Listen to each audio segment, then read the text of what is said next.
Exercise 2.8 question number 3 करना बेटा। हमने आज लास्ट हमने क्वेश्चन नंबर 2 तक कंप्लीट कर लिया हुआ है। क्वेश्चन नंबर 3 रीड आउट कीजिए अपनी बुक से। Gardener who wants to plant that number of trees in this field in such a way that the number of trees in a row is equal to the number of rows, how many trees will be plant in each row. अब ये कह रहा है कि एक gardener ने plants जो हैं वो लगाने हैं, इतने ट्रीज़ लगाने हैं। ठीक है, एक गार्डनर है, उसने अब ट्रीज़ लगाने, कैसे लगाने हैं कि उसने in such a way the number of trees in each row is equal to the number of row. जैसे ये उसने एक रो में लगाए, फिर उसने दूसरी रो में लगाने शुरू किए, फिर उसने तीसरी रो में लगाने शुरू किए, फिर उसने ना ऐसे रो में लगाता गया, वो ट्रीज़ लगाता गया। ठीक है, और उसने टोटल अमाउंट बताई है इतनी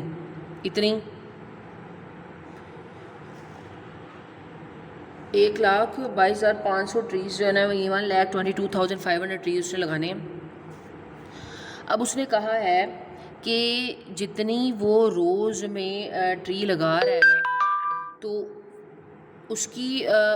उसकी साथ हम ये कहेंगे कि उसने कहा है जितनी रोज़ में वो ट्री लगा रहा है, तो अगर मैं देखूं कि सपोज़ मैं कहूँ 1 2 3 4 5 6 7 रोज़ में ट्री लग गए हैं सारे, तो इसने साथ में ये कहा है कि जो हर रो है अब उसमें कितने दरख्त लगे, 1 2 3 4 5 6 7। कहने का मतलब ये है कि ये सारे ट्रीज़ लगाने हैं, उसने पूरी करनी है क्वांटिटी, ये लगाता जाएगा लगाता जाएगा लगाता जाएगा जब तक ये अमाउंट ना उसकी पूरी हो जाए, इतने ट्री लगना चाहिए। और जितनी ऐसी रोज़ बनेंगी, यानी अगर 7 रोज़ बन रही हैं तो इसका मतलब हर रो में 7 रखने हैं, यानी दोनों तरफ से 7-7 होना चाहिए। अगर रो 7 हैं तो हर रो में 7 ट्री, अगर रो 8 हैं तो हर रो में 8 ट्री, अगर रोज़ 9 है तो हर रो में भी 9 ट्री। तो अगर देखा जाए, मैंने आपको एग्जांपल दी क्योंकि रोज़ तो ज़्यादा होंगे क्योंकि काफ़ी ज़्यादा ट्रीज़ लगाने हैं, तो इसका मतलब कि जितने 1 2 3 जितनी यहाँ पर अमाउंट ऑफ रोज़ होंगी, वहाँ पर ही उतने नंबर ऑफ़ ट्रीज़ होंगे। तो ये एक, अगर मैं उन ट्रीज़ की बाउंड्री बना लूँ तो वो कुछ ऐसी शेप बन जाएगी स्क्वायर की, क्योंकि वो उधर से भी इक्वल है इधर से भी इक्वल है। तो उसने हमें इसका मतलब ये इधर से और इधर से क्वांटिटी बता दी कि जितनी रोज़ उतने नंबर ऑफ़ रोज़ में उतने ट्रीज़। तो ये किस्म का उसने हमें ये सारी चीज़ बता दी। तो अगर आपको देखा जाए, हमने लास्ट जब इंट्रोडक्शन पढ़ा था 2.8 का, तो हमने कहा था अगर ओवरऑल आपको एक स्क्वायर की वैल्यू दी गई और वो शेप भी स्क्वायर हो, तो इसका मतलब उसने हमें एरिया गिवन दे दिया है। और अब उसने ये बताया है, अब उसने ये पूछा है कि अगर आपके पास इतने नंबर ऑफ़ ट्रीज़ हैं, ठीक है, प्लांट कर रहा है वो इतने नंबर ऑफ़ ट्रीज़, तो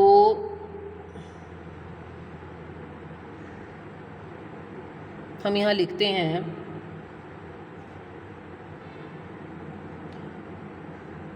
ये हमने इन्फॉर्मेशन लिखी।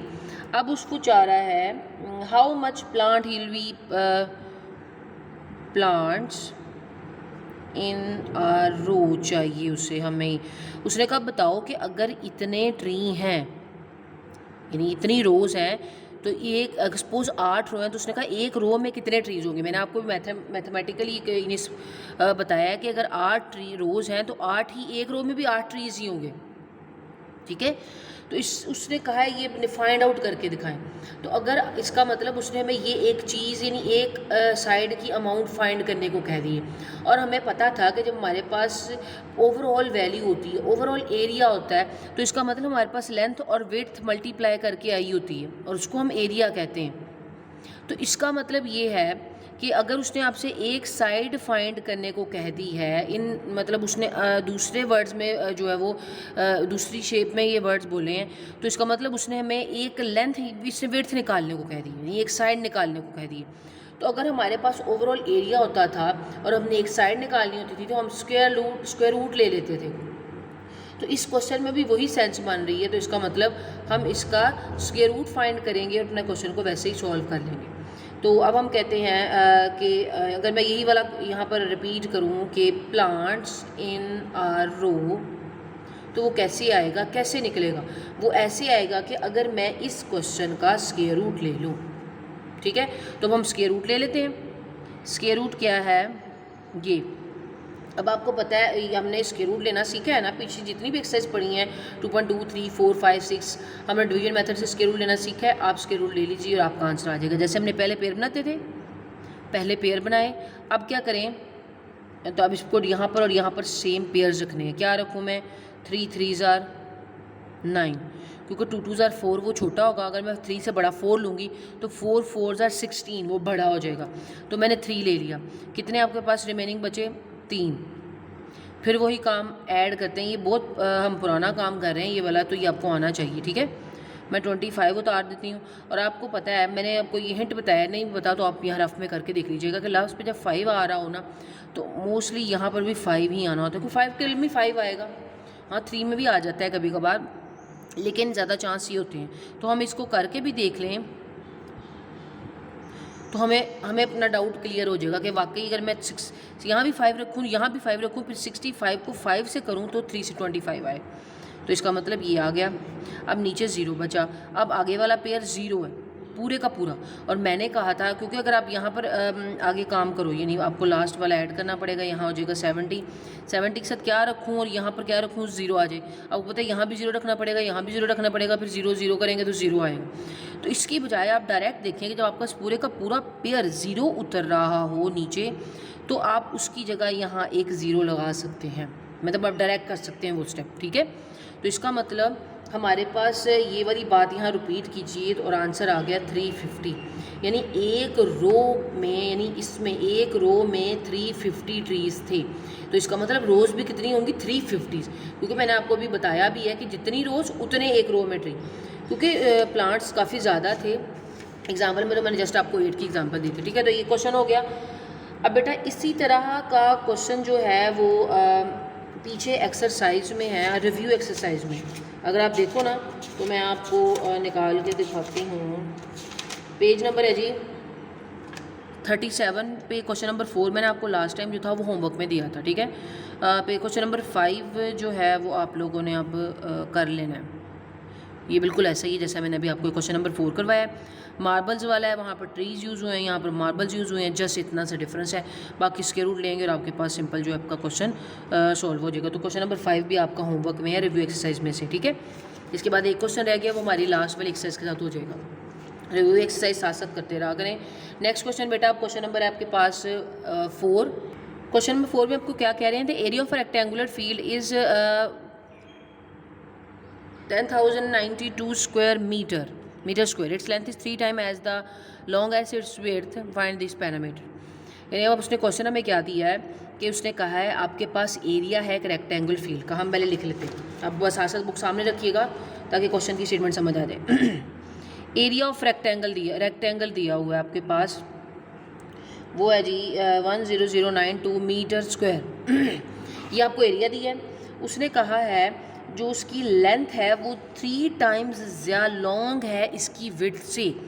यानी जितनी भी इसकी विड्थ होगी हमें नहीं पता, तो हमने ज़ाहिर सी बात उसको यूज़ करना है। जब एरिया का वर्ड आ गया हमने आगे फाइंड आउट करना है, और जब लेंथ विड्थ का वर्ड आ जाए किसी क्वेश्चन में ऐसे, तो इसका मतलब जब उसने ना दी हो तो हमने सपोज करना होता है कुछ। अब उसने कहा, हमने कहा एक्स है, तो उसने कहा जितनी भी उसकी विड्थ है लेंथ उससे 3 गुना ज़्यादा होगी। अगर ये एक्स है तो ये 3x होगा, 3 टाइम्स, तो 3 से मल्टीप्लाई कर देंगे, ठीक है। तो उसने कहा है फाइंड इट्स पेरीमीटर। पेरीमीटर जो है ना आपने फाइंड आउट करना है इसमें। तो जब भी बेटा पेरीमीटर फाइंड आउट करने का कहा है ना, तो पहले तो उसने हमें ये इन्फॉर्मेशन दी है, तो पहले ये इन्फॉर्मेशन को यूज़ करेंगे हम। इसके फार्मूले की तरफ जाने के लिए जो हमें चीज़ें चाहिए वो फाइंड आउट करेंगे, देन इसका फार्मूला राइट करेंगे और पेरीमीटर निकाल लेंगे। अब बेटा ये देखने की बात है कि उसने हमें एरिया दिया हुआ है, ठीक है। अब आपको पता है एरिया वाली बात दी है ना, ओवरऑल एरिया दे दी है, आपको एरिया का फॉर्मूला पता होना चाहिए। जो स्क्वायर और जो रेक्टेंगल होता है ना, ये शेप रेक्टेंगल की होती है, इसकी ऑपोजिट साइड जो है वो इक्वल होती हैं, तो उसका बेटा फॉर्मूला हमेशा लेंथ इनटू विड्थ ही होता है।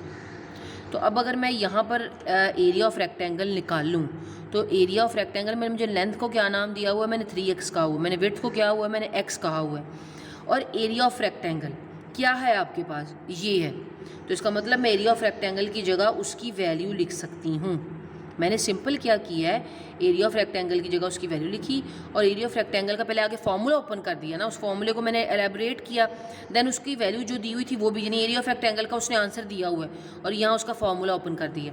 अब आप देखें, जब आपके पास ये भी x है और ये भी x है, जब ये आपके पास बेटा रूल होता है कि दो वैल्यूज़ मल्टीप्लाई हो रही हों, ये लोगों अननोन वैल्यूज़ हों, वेरिएबल्स एक्स वाई की फॉर्म में हों, तो मल्टीप्लाई हो रही हों, तो उनकी जो पावर्स होती हैं ना, ये पावर्स हैं उसकी, इसके ऊपर कुछ भी नहीं लिखा, मतलब इसकी 1 पावर है, तो वो ऐड हो जाती हैं। अगर मैं लिखूँगी 1 + 1 तो x raise to the power क्या आ जाएगा 2।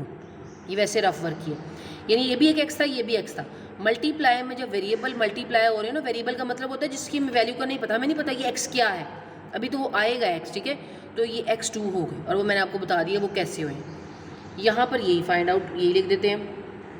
अब बेटा नेक्स्ट काम जो ये मुझे चाहिए विड्थ और मुझे चाहिए लेंथ, और मुझे यहाँ पर ये नहीं x चाहिए, तो ये 3 नहीं चाहिए, मैं इसको अकेला कर देती हूँ। 3 के साथ ये x क्या हो रहा है, ये मल्टीप्लाई हो रहा है। जब सेंटर में कोई साइन नहीं होता ना, यानी अगर ऐसे लिखा होता तो अब तो आपको नज़र आ रहा होना था कि ये 3 × x² है, लेकिन जब दरमियान में कुछ भी नहीं लिखा तो ये अंडरस्टूड होता है ये मल्टीप्लाई ही है। मोस्टली वो मल्टीप्लाई का सिंबल अब नहीं डालते जब स्पेशली हम कोई वेरिएबल के साथ किसी वैल्यू को डाल रहे हों, तो इसका मतलब ये इसके साथ 3 मल्टीप्लाई हो रहा है। मुझे x अकेला चाहिए क्योंकि x की वैल्यू चाहिए, जब इसकी वैल्यू चाहिए तो इसको अकेला कर देते हैं, बाकी सबको दूसरी तरफ ले आते हैं।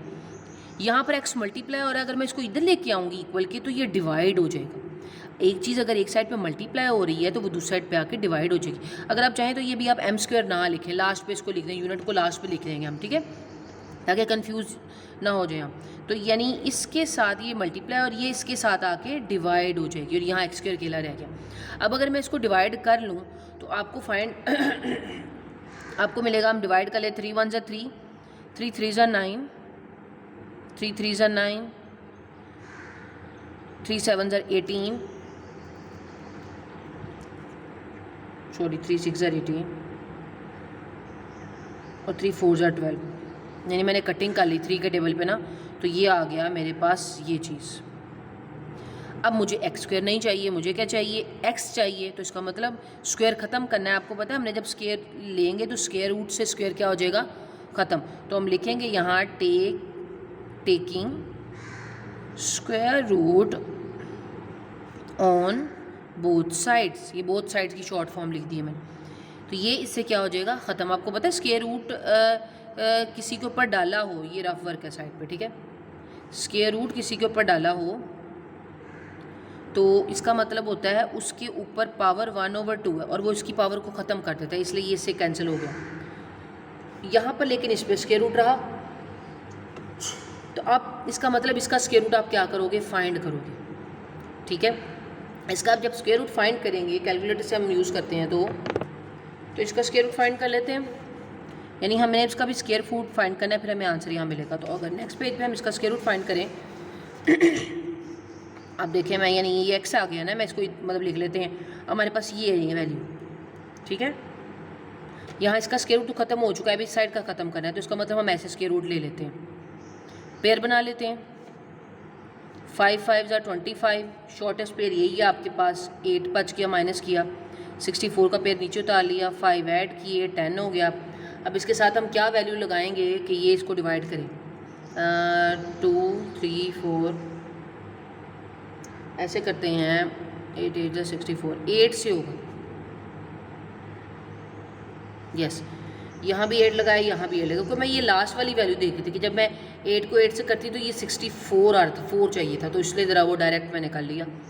आपकी प्रैक्टिस होगी तो आपको भी पता चल जाएगा। नीचे 0 बच गया, इसका मतलब ये हुआ कि मैंने जब इसका स्क्वायर रूट निकाला तो ये आ गया 58। और आपको मैं याद होगा कि इसके साथ m² भी लिखा हुआ था, जो m² का भी स्क्वायर रूट लेंगे तो सिर्फ m आ जाएगा, क्योंकि स्क्वायर से वो स्क्वायर रूट ख़त्म हो जाएगा। इसका मतलब x की वैल्यू आ गई है जी हमारे पास 58। हमें x की वैल्यू नहीं चाहिए थी, असल में x क्या था, x तो था विड्थ, यानी असल में हमने विड्थ निकाल ली है, और अगर हमने विड्थ निकाल ली है तो हम लेंथ भी निकाल सकते हैं, वो थी 3x। अगर आपने क्वेश्चन के ऊपर देखा हो, ये देखें, मैं अपने क्वेश्चन को कंप्लीट करने की तरफ जा रहे हैं। 58 से क्या कर देंगे, मल्टीप्लाई हो रहा तो मल्टीप्लाई कर देंगे, आप मल्टीप्लाई ऐसे रख के कर लें, ठीक है, ऊपर नीचे।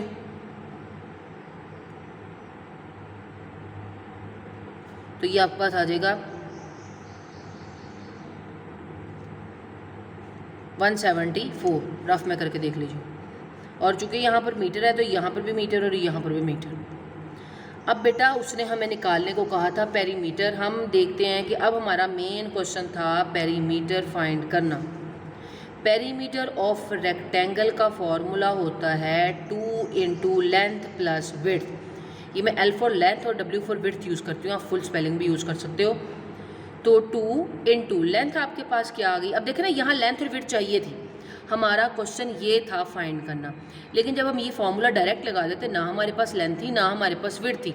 तो पहले हमने क्या किया, हमने लेंथ और विड्थ को सपोज किया, फिर उसके एरिया का रेक्टेंगल के फार्मूले से एक चीज़ निकाली, इसको हमने विड्थ कह दिया। विड्थ आ गई तो लेंथ हमने 3 टाइम्स की थी, लेंथ भी आ गई, यानी लेंथ भी आ गई विड्थ भी आ गई। अब हमारा काम था मेन पेरीमीटर फाइंड करना।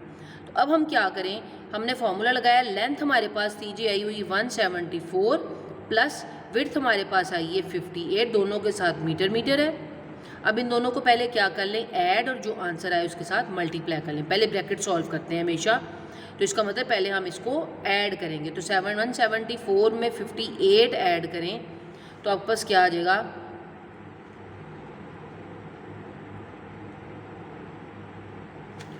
ये आ गया 232। मीटर और मीटर में ऐड होकर मीटर देता है, स्क्वायर नहीं आएगा। मल्टीप्लाई में तो ऐसे हुआ था ना आपके पास कि एक्स और एक्स से मल्टीप्लाई होता तो एक्स स्क्वायर आ गया था। एडिशन में मीटर मीटर और मीटर ही, मीटर स्क्वायर नहीं होगा। ऐड में कोई फ़र्क नहीं पड़ता। और बाहर लिखा हुआ है जी 2। अभी इसको 2 से भी क्या कर लेना है हमने, मल्टीप्लाई। मैं आपको रफ वर्क भी साथ साथ इसलिए करके दिखा रही हूँ। तो ये आ गया आपके पास ओवरऑल आंसर 264 पेरीमीटर, मीटर में। ये हमें चाहिए था अपना पेरीमीटर। तो ये हमारा क्वेश्चन जो है वो कंप्लीट हो गया बेटा। अब बेटा एक चीज़ ये है कि ये हमने 2 क्वेश्चन कर लिए। एक चीज़ अब आप लोगों ने खुद देखनी है, वो ये कि क्वेश्चन नंबर 4 मैंने करवाया है और इसी तरह का रिव्यू एक्सरसाइज में से आपको क्वेश्चन नंबर 5 होमवर्क में दिया है रिव्यू एक्सरसाइज का। फिर क्वेश्चन नंबर 3, फिर हमने क्वेश्चन नंबर 4 किया है, और एक क्वेश्चन जो 6 है बिल्कुल ये भी क्वेश्चन नंबर 4 की तरह है। तो ये आपने खुद कर लेना। क्या कहा इसमें, a rectangular field has areas this. इसमें भी कहा था कि रेक्टेंगुलर फील्ड हैज़ एरियाज, तो एरिया का वैल्यूज चेंज हो गई हैं। Its length is twice as long as its width.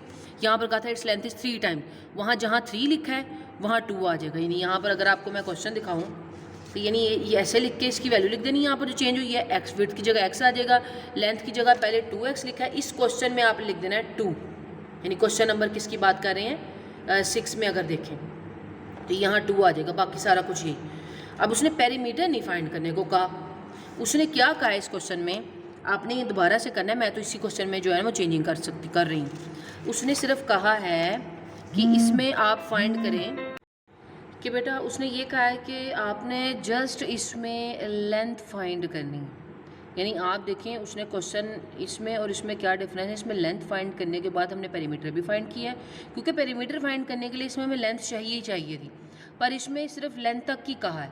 अगर मैं आपको दिखाऊं ये क्वेश्चन नंबर 6 में, यानी जैसे मैंने इधर किया ना कि हमने ये फॉर्मूला लगाया, उसके अंदर उसकी वैल्यूज पुट की, सेम वैसे ही करना है आपने। यानी यहाँ पर बस वैल्यू चेंज होगी ना, और यहाँ पर 2 लिखा जाएगा, यहाँ पर इसकी अपनी वैल्यू आ जाएगी जो यहाँ लिखी है 28800। अगर मैं आपको क्वेश्चन में ये चेंज होगा, फिर इसके मुताबिक क्वेश्चन सॉल्व करेंगे, विड्थ आ जाएगी और आपने स्क्वायर रूट ले लेना है।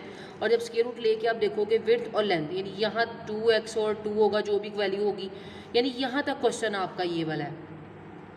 पैटर्न उसका बता रही हूँ, उसका यानी मेथड बता रही हूँ आपको कि बिल्कुल क्वेश्चन 4 की तरह है, लेकिन ऊपर ऊपर तक करना है, पेरीमीटर वाला काम नहीं निकालने को कहा इसमें, ठीक है।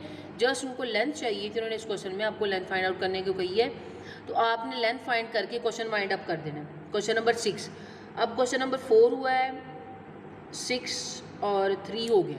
एक क्वेश्चन और करना है, आज का लास्ट क्वेश्चन है 5, ठीक है। सीक्वेंस वाइज मैं इसलिए आगे पीछे करवा रही हूँ कि जो क्वेश्चन जिससे मिलता है, ताकि वो क्वेश्चन हम पहले करें, ताकि आपको ईजी हो, ठीक है।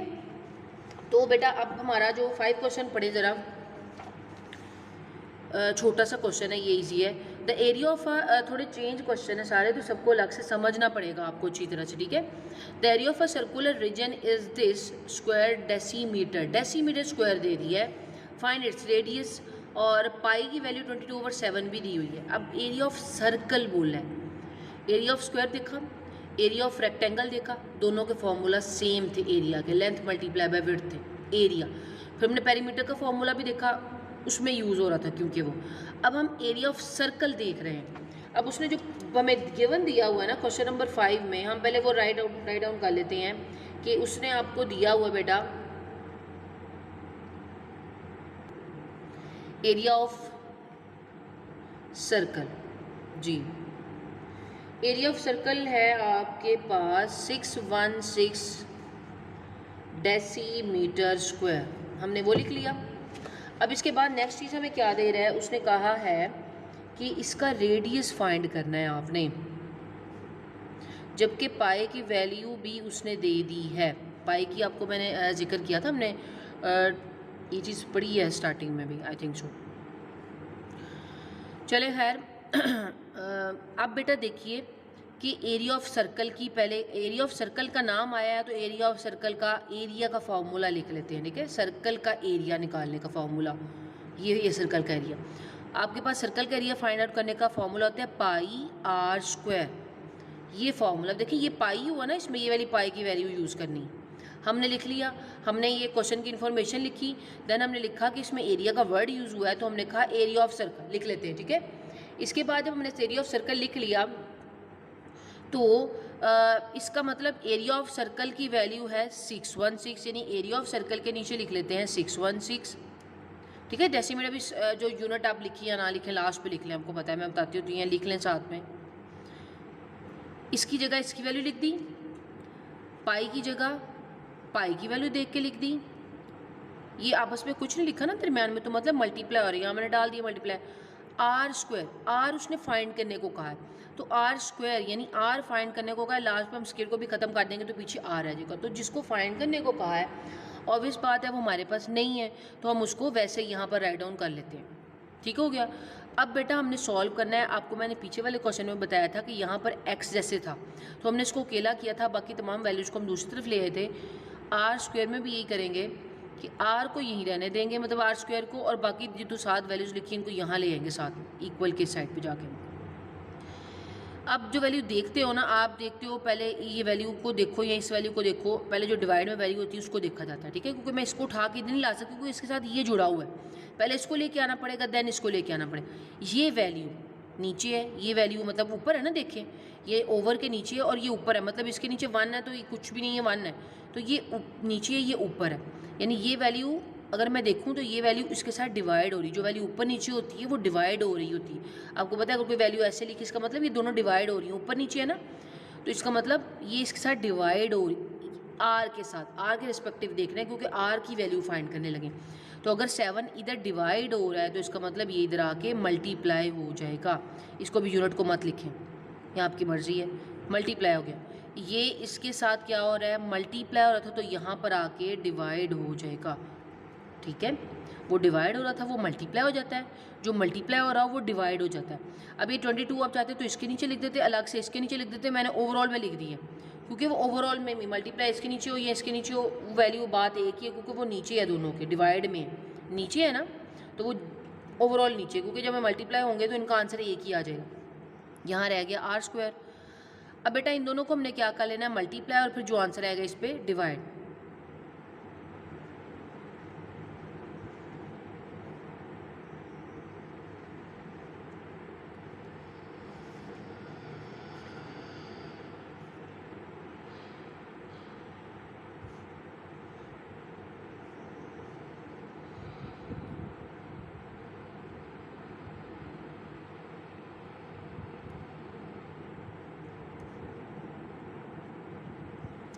अब बेटा हमने क्या करना है, इन दोनों को डिवाइड करना है।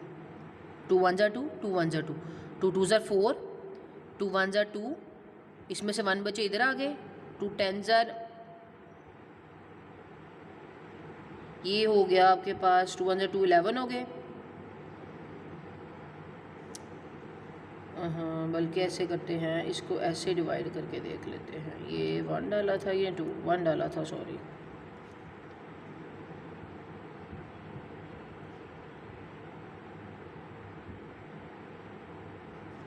2 1 जा 2, ओहो 2 5 जा 10, सॉरी, और 2 6 जा 12। ये हो गया। अच्छा जी, अब ये है 11 और कटिंग 11 पे नहीं हो रही, मतलब आपको करनी पड़ेगी इसकी कटिंग ऐसे, ठीक है। ये तो वैसे ही होगी, जिसकी ज़रूरत नहीं पड़ी। 11 पे कटिंग कर लेते हैं इसकी अब। तो 11 1 ज़र 11, ये तो सिंपल कटिंग है ना, क्योंकि ऊपर नीचे डिवाइड हो रहा है, ये सिंपल वाली कटिंग है। ये वो वाली कटिंग नहीं जो हम करते आ रहे, क्योंकि इसके नीचे कुछ नहीं होता, उसको खुद से स्क्वायर रूट फाइंड करना होता है। ये हम डिवाइड कर रहे हैं। इधर बचा 10, 5 नीचे उतार दिया। तो 11 का टेबल पढ़ें। 11 9 ज़ार 99, क्योंकि 99 है, उसके बाद तो बड़ा हो जाएगा आपके पास, ठीक है। 110 हो जाएगा। नीचे बचा 6, ऊपर वाला 6 उतारा।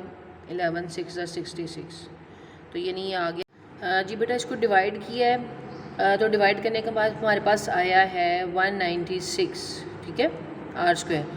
अब हमें आर चाहिए, तो हम उसका स्क्वायर रूट ले लेंगे दोनों साइड पे, ताकि उसका स्क्वायर ख़त्म हो जाए। जहाँ पर भी स्क्वायर रिमूव करना हो वहाँ हम स्क्वायर रूट ले लेते हैं, ठीक है। अब जब स्क्वायर रूट लिया तो ये तो इससे क्या हो गया, कैंसिल। यहाँ रह गया सिर्फ आर। अब इसका स्क्वायर रूट लेना पड़ेगा, ठीक है। तो आपको पता है, जब सिर्फ एक वैल्यू हो, जैसे यहाँ पर था क्वेश्चन ऊपर नीचे डिवाइड करने का, तो ये हमने आम तरह से डिवाइड किया, जैसे आप बेसिक छोटी क्लास में करते हो। जब सिंपल वैल्यू हो ना, उसका स्क्वायर रूट ख़त्म करना हो, तो आप ऐसे डिवीजन करते हो, दोनों को मिक्स नहीं करना। एक पेर ये 1 1 0 1, आप ये 1 ना डालें, 0 ना डालें चाहे, ओहो, ठीक है। ये वाला 0 चाहे ना डालें शुरू में। अब 2 के साथ क्या लिखा जाए, 4 4 16, 4 लगा के देखते हैं। बिल्कुल ठीक है, क्योंकि मैं 4 4 16 करती हूँ, तो जो लास्ट वाली वैल्यू आती है ना, वो अगर वो उससे मैच कर रही हो ना, 16 का 6 आ रहा था, तो ये भी 6, तो वो पॉसिबल होता है कि वो पेयर वही हो। तो आप ऐसे अगर डायरेक्ट माइंड में करके देखो ना, तो इस तरह आपके पास मतलब जल्दी ही पेयर आ जाएगा, बजाय इसकी कि आपको बार बार रख के देखना पड़ेगा, 2 से होगा, 3 से होगा, ठीक है। तो यहाँ पे भी 4 रखा, यहाँ पे भी 4 रखा, और पूरा पूरा 96 आ गया। इसका मतलब आर का जब स्क्वायर लिया तो ये आ गया 14, और चूँकि यहाँ पर हमारे पास चल रहा था डेसीमीटर स्क्वायर था, जो मैंने ऊपर नहीं लगाया यहाँ डेसीमीटर स्क्वायर, तो वो स्क्वायर इसका भी ख़त्म हुआ और सिर्फ डेसीमीटर रह गया। 14 इज इक्वल टू आर लिखें या आर इज इक्वल टू 14 लिखें, बात एक ही होती है। इसको ऐसे ऐसे लिख दें तो कोई मसला नहीं होता। तो बेटा ये था क्वेश्चन, उन्होंने आपको कहा था, फिर मैं बता रही हूँ, एरिया ऑफ सर्कल की वैल्यू दी थी, साथ में उसने रेडियस फाइंड करने को कहा था, और पाई की वैल्यू गिवन थी आपके पास, ठीक है। हमने क्या किया, एरिया ऑफ सर्कल का फार्मूला सबसे पहले लिख दिया। जब एरिया ऑफ सर्कल की बात है, उसका फार्मूला लिख देते हैं, फिर देखते हैं कौन कौन सी वैल्यूज में आपको ऊपर दी हुई हैं। एरिया ऑफ सर्कल और ओवरऑल दिया था, उसकी जगह वो लिखा, पाई की जगह पाई की वैल्यू लिखी, आर एज इट इज रहने दिया। देन उसको सॉल्व करते गए, डिवाइड किया, स्क्वायर रूट लिया, और आपके पास आंसर लास्ट पे आर का आ गया। आर उन्होंने फाइंड करने को कहा था आपको, तो ये आपका क्वेश्चन कंप्लीट हो गया। टोटल 3 क्वेश्चन जो है वो आपके हुए हैं।